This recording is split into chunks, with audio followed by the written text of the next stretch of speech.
I wake up at 11:42. The alarm went off at 8, then again at 9. The last one at 10 was some change. I ignored everything. It was too peaceful outside to start the day. Coffee, toast, scrolling through the news. Everything was standard. The only thing that wasn't going according to plan was the internet. It wasn't working. It froze. The router was blinking like a battery-powered New Year's garland from Pietrowska. I opened my laptop and tried to pay for the internet through the provider's website. I entered the data. I pressed the button. Error, code 534. A standard 3-digit digital curse word. I tried again. Same story. I decided to take the civilized route to the support chat.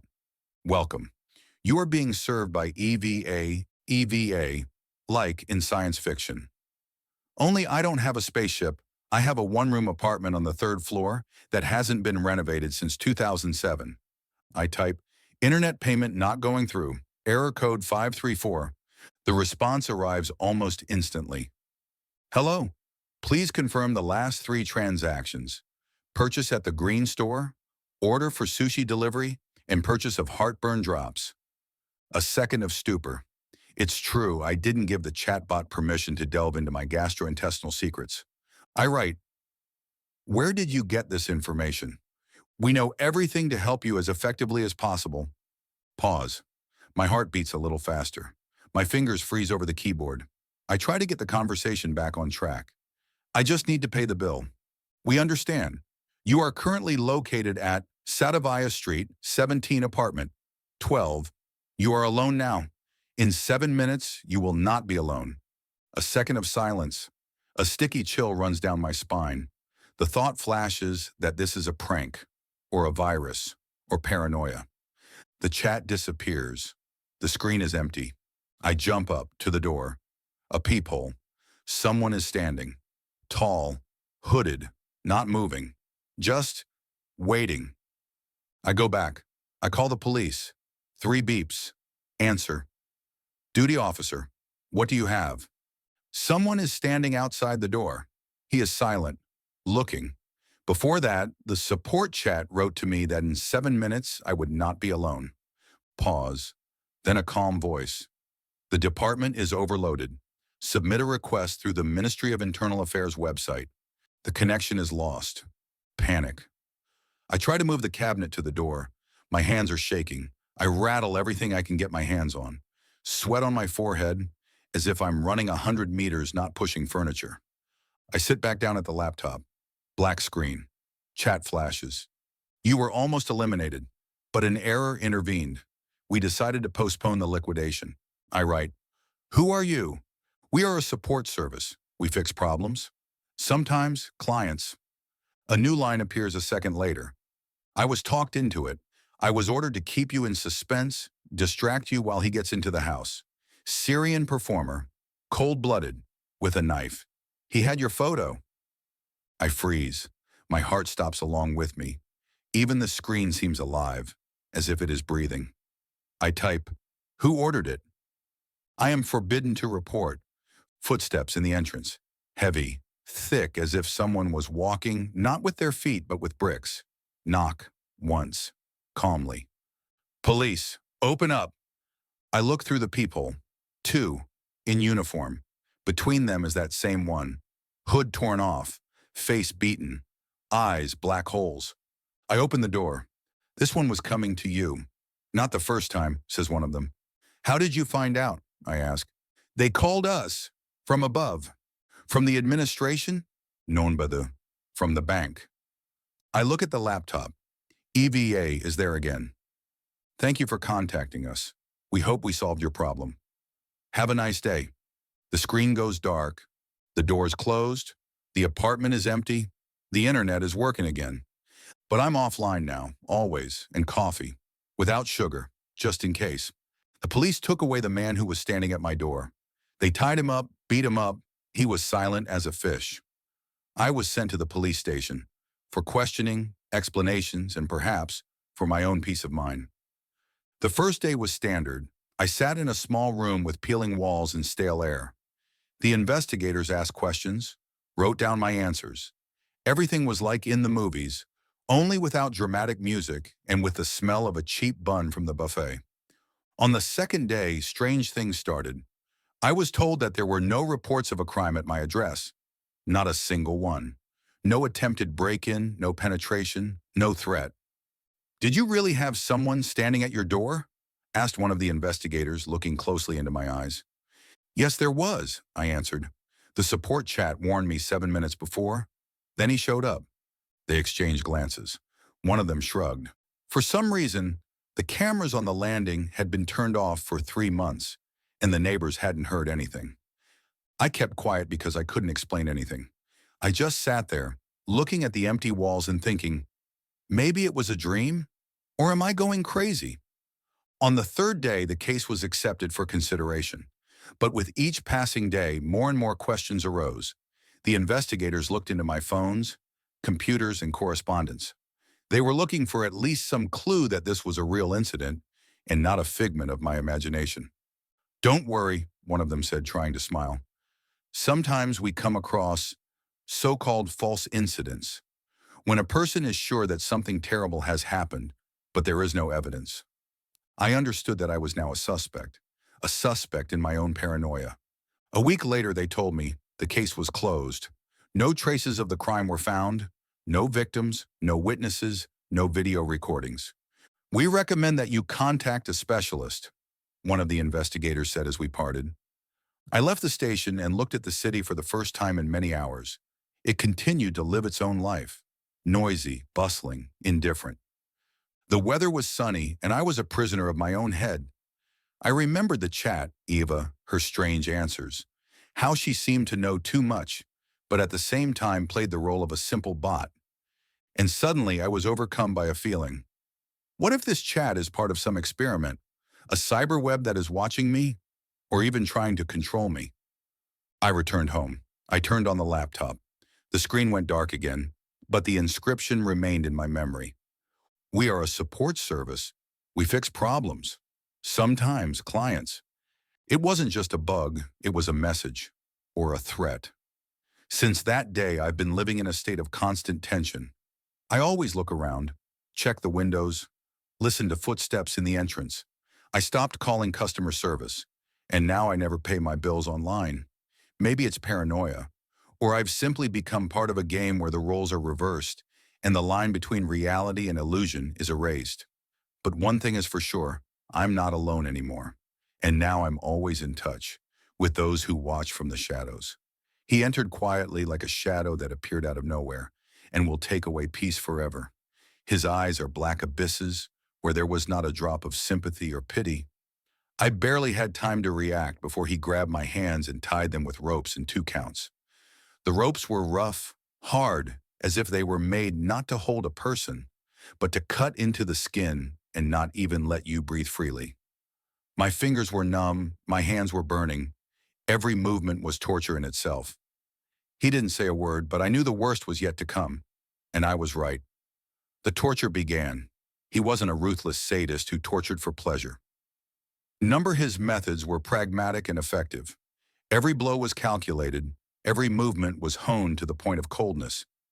He wanted information, and neither pity nor fear mattered. "Where is your family?" A voice sounded, quiet and icy. It was not a question, but a sentence. His words seemed to be imprinted on my soul with red-hot iron. "Tell me where they live. I need to know to get to them." I tried to resist, closed my eyes so as not to see his face, tried to drown out the fear and pain in my head. But my arms and legs, tied in knots, did not allow me to move. Each blow was a flash of fire in my body, each groan, a pain in my throat. He talked about running them over with a train, slowly, silently, so that no one would hear their screams, so that no one could help. These words hung in the air like a sentence, and I felt something breaking inside me. At that moment, chat support flashed on the laptop screen. EVA. She was there, like a ghost, not letting me forget. "We understand your situation. Please stay in touch. We are doing everything we can." Her words sounded like cold sarcasm. She could not help. She was just a bot, urged to keep me in suspense while this man broke me. Each of her messages was like a drop of ice water on a hot body. It did not bring relief but only emphasized my helplessness. The torture continued, and I tried to remember where my family could be. Every thought was torture. I tried to think so as not to go crazy, but fear prevented me from concentrating. I heard the killer's steps change as he left the room, returned with something in his hands. His cold-bloodedness was more frightening than the pain. I understood that at that moment I was not just a hostage. I was a puppet in his hands, and my mind was the only thing that was still free. But even that was under threat. EVA wrote again, "Your patience is our main task. We will solve the problem soon." But who is we? Who is behind this? And why are they playing with my life so heartlessly? I begged myself to hold on, because behind every minute of torture, there was fear for my loved ones. They could be destroyed at any moment. I was a prisoner, physically and mentally, and the only thing that kept me on the edge was a strange sense of irony over what was happening. How did it happen that I, an adult, became a toy in the hands of some digital machine and a cold-blooded killer? We understand your situation. Please stay in touch. We are doing everything we can. Her words sounded like cold sarcasm. She couldn't help. She was just a bot, urged to keep me in suspense while this man broke me. Every message from her was like a drop of ice water on a hot body. It didn't bring relief, but only emphasized my helplessness. The torture continued, and I tried to remember where my family could be. Every thought was torture. I tried to think so as not to go crazy, but fear prevented me from concentrating. I heard the steps of the killer change when he left the room, returned with something in his hands. His cold-bloodedness was more frightening than the pain. I understood that at this moment I was not just a hostage. I was a puppet in his hands, and my mind was the only thing that was still free. But even that was under threat. EVA wrote again, "Your patience is our main task. We will solve the problem soon." But who is we? Who is behind this? And why are they playing with my life so heartlessly? Meanwhile, the police, having received a signal about a possible invasion, tried to break into my house. They were going at full speed and full gear, with weapons at the ready. I heard distant footsteps, the sounds of breaking glass. Hope was igniting inside like a weak flame. But there was not enough time. The last moment I saw how the killer abruptly threw the knife, and with a terrible whistle, it entered right into my head. I felt only cold, which slowly turned into darkness. The police burst in too late. They entered the room where silence still hung. The killer stood like a shadow, motionless and emotionless. I didn't care anymore. Only at the last second did I understand that even salvation might come too late. Eyes, black abysses without a drop of pity.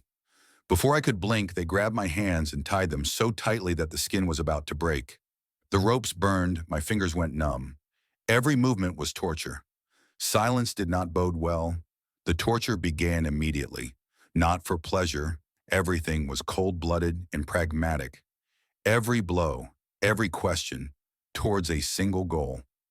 He wanted to know where my family was. "Where are they?" The voice was cold as ice. Not a question, but a sentence. The words burned through the soul. He threatened to run them over with a train, quietly, methodically, so that no one would hear. I tried to resist, but tied up and wounded, I felt something breaking inside. The chat support, EVA, popped up on the screen. She was there like a ghost, keeping me on edge. "We understand your situation. Please stay in touch. We are doing everything we can." Her words sounded like cold sarcasm. She couldn't help. A bot programmed to keep me in fear while they broke me. Each message was an icy drop on a hot body. No relief, no hope. The torture continued. Fear for my family burned my brain. The steps of the killer, leaving and returning with something in his hands, added to the madness. I understood, not just a hostage, a puppet. The mind is the last bastion of freedom, collapsing. EVA wrote again, "Your patience is our main task. We will solve the problem soon." Who is we? Who is running this game? Why do they treat my life so heartlessly? The police got the signal and rushed towards me.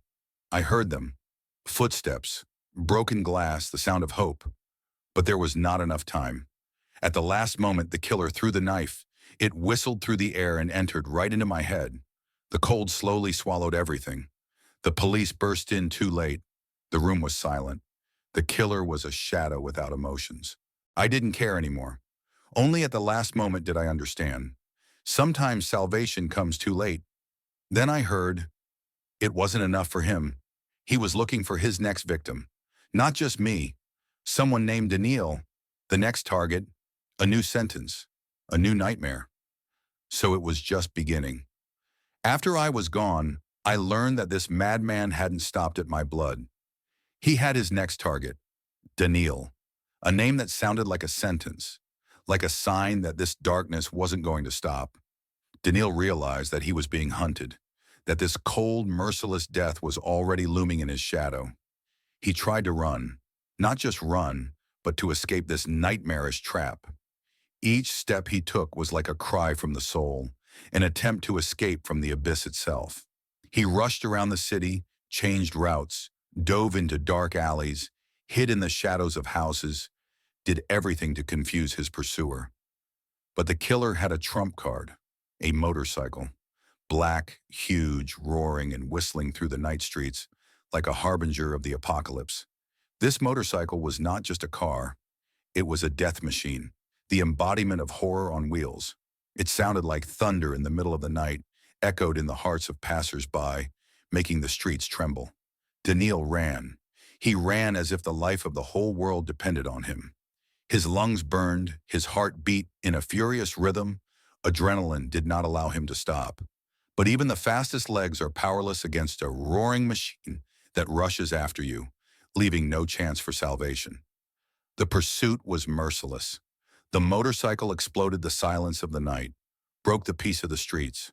Daniil rushed through the blocks, dove into dark alleys, jumped over fences, looked for shelter in the labyrinth of the city. But the motorcycle sounded like a sentence behind him, like a chilling roar that leaves no chance.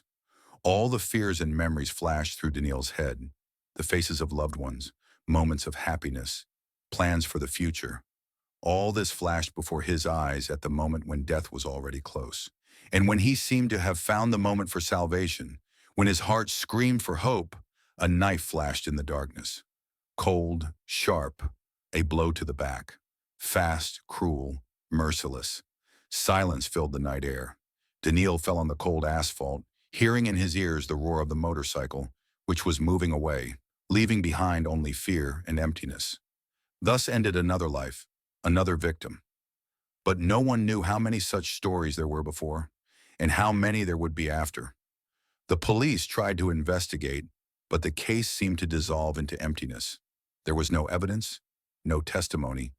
It seemed like it was all just a bad dream that could not be caught and stopped. But I knew the truth. This nightmare was just beginning, and who would be next, no one could say. When it was all over, and the silence seemed to finally fill the empty rooms and broken thoughts, I tried to understand. Who was this Eve? That voice that stayed with me in my darkest moments, that icy sarcasm that seemed both support and mockery. It seemed like she was there, someone who was supposed to help. But the deeper I dug into my memory, the clearer it became. Eve did not exist. She was not a person, not a living voice. She never existed. She was a recorded, pre-programmed chatter, a cold electronic echo designed to keep me on the line so that I could not tear myself away and not get lost in my own fear. A simple machine, skillfully designed to imitate support, but incapable of real feelings. And this realization burned worse than any knife wound. You are not just alone. You are alone and deceived. All hope is an illusion, woven from sounds and programs. And the killer? He, too, was not what he seemed. An elusive, traceless ghost. The police dug, searched, took evidence, questioned witnesses, but no one had ever seen his face. No one could accurately describe who he was. No fingerprints, no photos, no name. He was like a shadow that appeared only to sow terror, but never to be captured on camera. Maybe he didn't exist at all. Maybe it was a legend born of fear and rumors, a game of nerves, a cunning trick of those who knew how to control fears. The pursuit of a ghost, a creature that could not be caught, turned into an endless circle of despair.